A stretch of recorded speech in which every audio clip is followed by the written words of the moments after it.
Perawatan di benua Asia, khususnya di Timur Tengah dan negara Arab, perkembangan keperawatan mulai maju dan berkembang itu sekitar abad ke-7. Ya, jadi seiring dengan lahirnya agama Islam di tengah-tengah bangsa Arab yang di barat ya, negara barat. Nah, perkembangan dan penyebaran agama Islam ini diikuti dengan perkembangan ilmu pengetahuan. Di antaranya itu seperti ilmu pasti, ilmu kimia, kemudian kesehatan, dan juga obat-obatan. Nah, bahkan dalam kitab agama Islam, yaitu Al-Quran ya, itu sudah tertulis pentingnya menjaga kebersihan diri, ya, seperti menjaga makanan juga, serta lingkungan di sekitar tempat tinggal. Ya. Dan pada masa ini muncul tokoh Islam dalam keperawatan yang dikenal dengan nama Rufaidah. Nah, jadi beliau ini adalah tokoh keperawatan di negara Arab. Ya, itu beliau berjasa untuk memulai di keperawatan di bangsa Arab.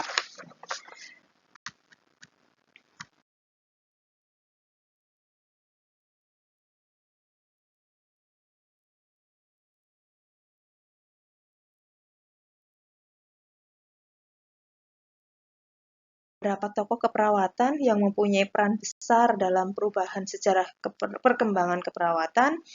Salah satunya muncul tokoh Florence Nightingale ya, seperti yang tadi sudah disampaikan di awal ya, pada abad ke-19 itu ya. Beliau ini, si Florence ini dalam keperawatan rupanya berpengaruh besar pada perkembangan keperawatan di Eropa, khususnya di negeri Inggris, di negara Inggris ya, London, Inggris ya.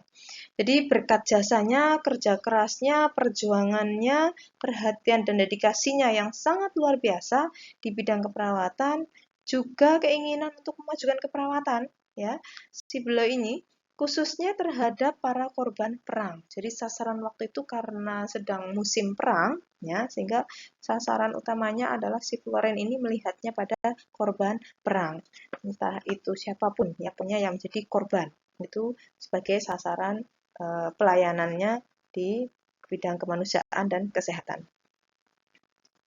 Pada perang salib yang terjadi di Semenanjung Crimea, ya, atau Semenanjung Krim, beliau dianugerahi gelar dengan sebutan Lady with the Lamb. Ya, kenapa begitu?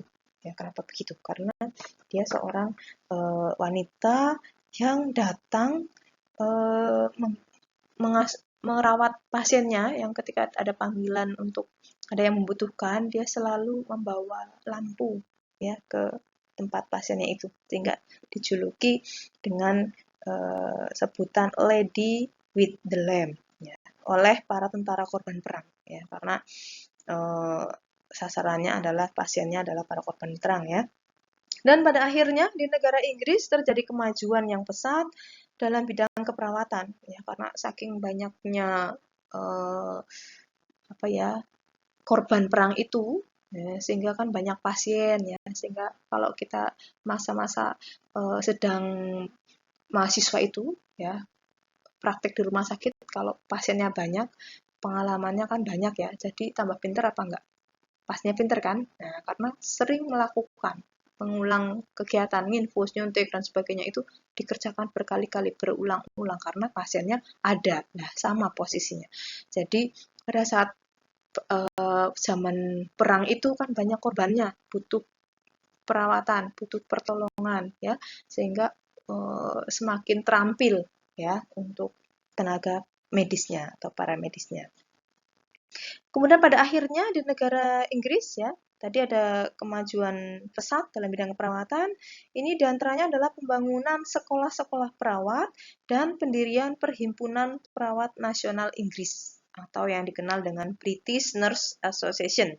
Ya, jadi sudah dibentuk sekolahan karena situasional itu ya, sehingga ada pembentukan atau dibangun gedung, nggak bangun ya mungkin ya karena sudah ada sekolah gitu, mendirikan sekolah gitu ya, sekolah perawat. Oleh Ernwig pada tahun 1887 maaf. Itu asosiasinya ya. Jadi ketua asosiasinya atau kalau yang di Indonesia adalah PPNI-nya ya, itu Ernwig ya. Perhimpunan ini bertujuan untuk mempersatukan perawat-perawat yang ada di seluruh Inggris. Jadi bergabung semua yang perawat itu bergabung dalam asosiasi British perawat British ya atau kumpulan perawat British. Kemudian pada 1 Juli 1899, Ehrenweg juga mendirikan sebuah lembaga yang disebut International Council of Nurses atau ICN. Ya, ini Ehrenweg bagian dari anak buahnya si Floren ya. Jadi sama-sama mereka membangun keperawatan ya, mengembangkan di saat-saat ada peperangan.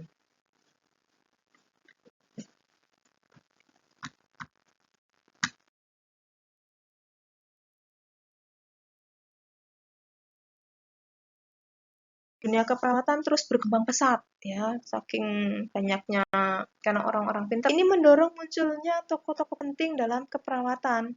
Seperti yang saat itu muncul adalah yang pertama ya, Florence Nightingale itu pada tahun 1820 sampai 1910. Kemudian ada Lillian Ward itu pada tahun 1867 sampai 1940. Ada juga Margaret Higgins Sanger 1870 sampai 1966. Kemudian ada Hildegard Peplau atau yang dikenal dengan Peplau itu pada tahun 1952. Kemudian ada Ida Jean Orlando itu pada tahun 1961.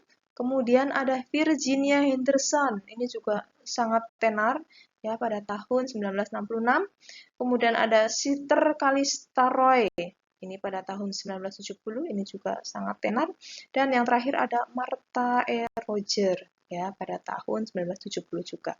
Ya, beliau-beliau ini adalah tokoh-tokoh penting dalam keperawatan, berjasa dalam perkembangan keperawatan ya.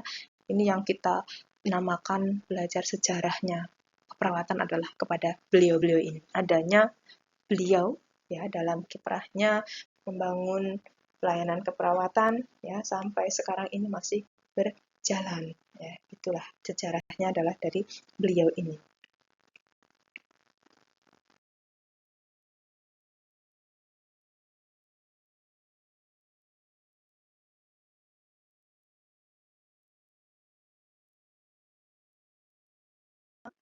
Florence Nightingale ini beliau dilahirkan dalam keluarga yang kaya dan cerdas. Jadi orang terpandang, orang terhormat, bangsawan ya, beliau itu bangsawan, turunan bangsawan Inggris ya.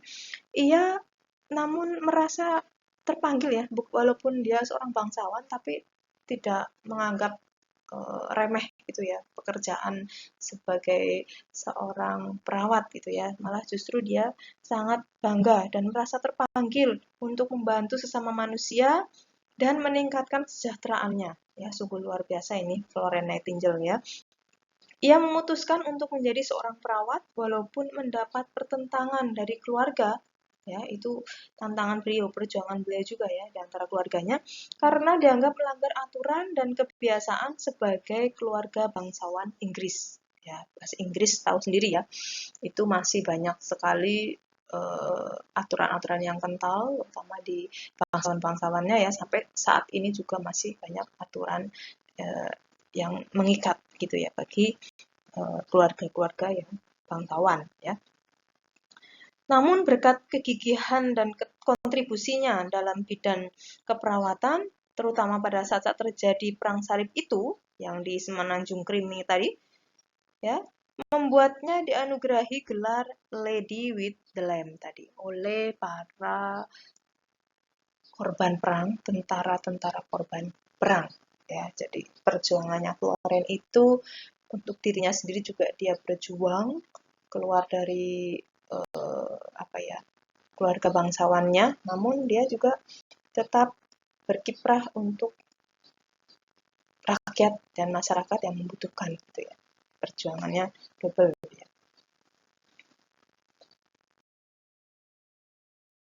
orang pertama yang memberikan layanan keperawatan yang terlatih bagi kaum miskin di daerah kumuh di New York.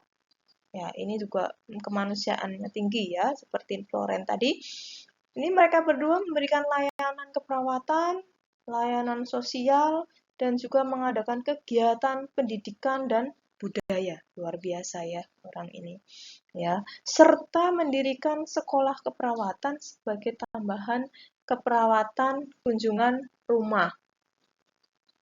Ya, jadi mereka sangat berjasa sekali untuk dunia, ya, dengan apa namanya kiprahnya itu membantu para manusia yang memang membutuhkan, tidak memilih ya, padahal yang dibantu adalah orang-orang yang miskin gitu ya, jadi tidak memilih ya, jadi dia tetap mau saja gitu ya, itu jadi memang sosialnya tinggi ya. Tuh.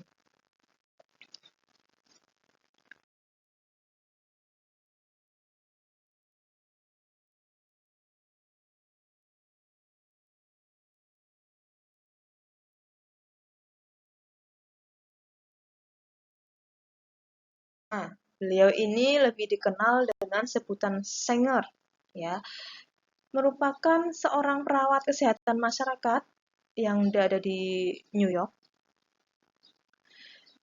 memberikan manfaat yang apa ya, manfaat berupa layanan kesehatan pada wanita ya, Sanger ini ya. Jadi mungkin kalau zaman sekarang namanya bidan mungkin ya gitu.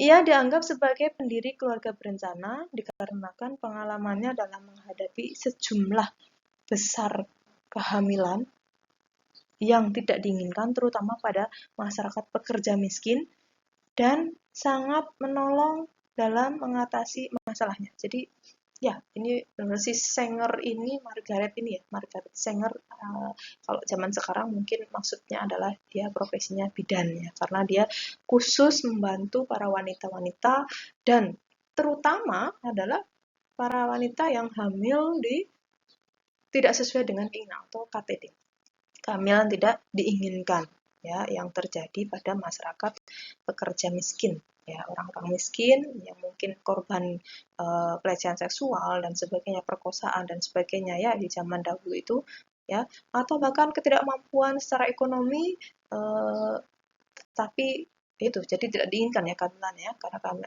kemampuan ekonomi yang tidak mencukupi, pasti ada kehamilan kan menambahkan beban ya. Nah, itu dibantu oleh si Margaret Higgins Sanger.